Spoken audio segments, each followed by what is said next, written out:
The iPhone 12 in late 2022 has got a pretty decent value proposition in my opinion. Usually 2 years after an iPhone has been released, it's still a pretty good phone, but it's noticeably slower than the latest and greatest device offered by Apple. However, the regular iPhone 14 is pretty much a repackaged iPhone 13 with the same processor.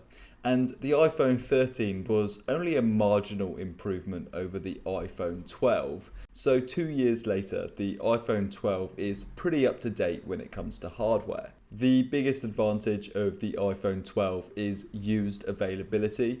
So the original iPhone 12 can be picked up online for around 400 quid, which is less than buying a brand new iPhone SE, which is meant to be the entry level device in the lineup.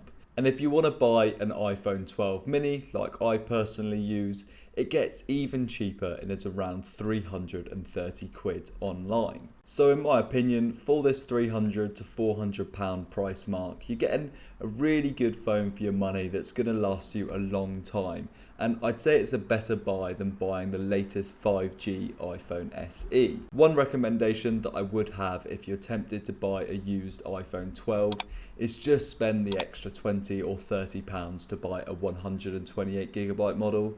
64 gigs isn't enough. It just won't last you for the years that you want to have this phone. If you buy 128 gigs, you will be future-proofing yourself for years to come. So do make sure to spend the extra £20 or £30 to get 128 gigabytes. So within this video, I'm going to give you a full overview of how the iPhone 12 holds up in 2022 and let you decide if you want to go ahead and buy one of these phones. So super quickly, I'm going to cover the iPhone 12 design.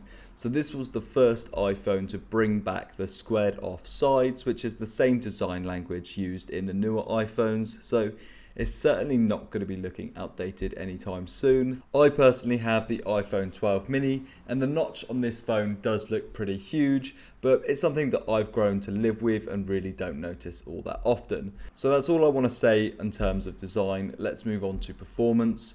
I've got an entire video on how well this iPhone runs iOS 16, which in general I'm really quite positive about. It runs fast and smooth, and iOS 16 has fixed many bugs that I encountered in iOS 15.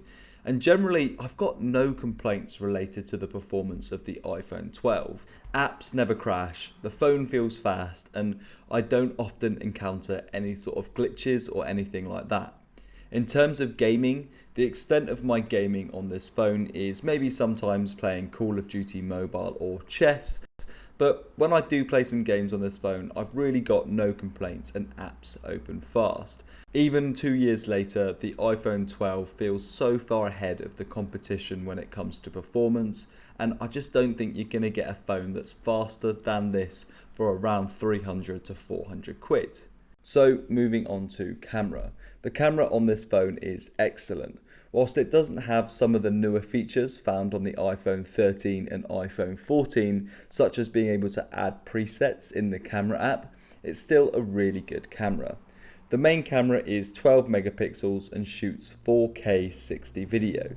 So here are some example shots that I've taken on this phone over the years that I've owned it. I think that the colours come out looking fantastic, and it even holds up well in some darker lighting conditions. The video on this phone is equally as impressive. So here's a few shots that I've captured in 4K. I just think that the video looks fantastic. And if you're an aspiring YouTuber or something like that, the iPhone 12 camera is more than good enough to get you started.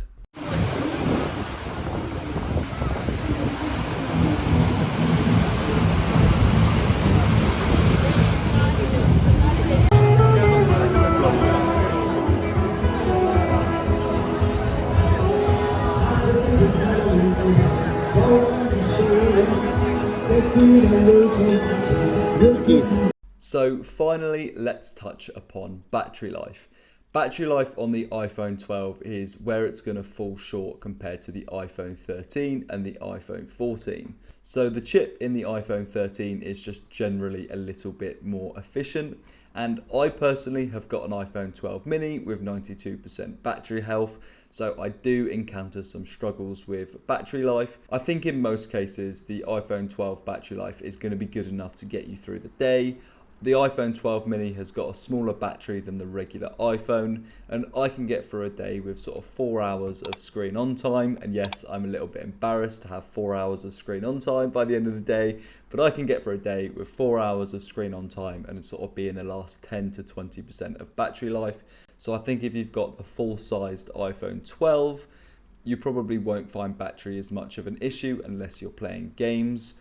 This iPhone does have MagSafe, which makes it quite convenient to charge, so you can either just plug in the MagSafe puck that you can buy from Apple, or you can carry around a MagSafe charger, which is something that I will do if I've got a bigger day planned. It clips onto the back of the iPhone and it will charge it up really easily. I use an Anker one that's like 30 quid.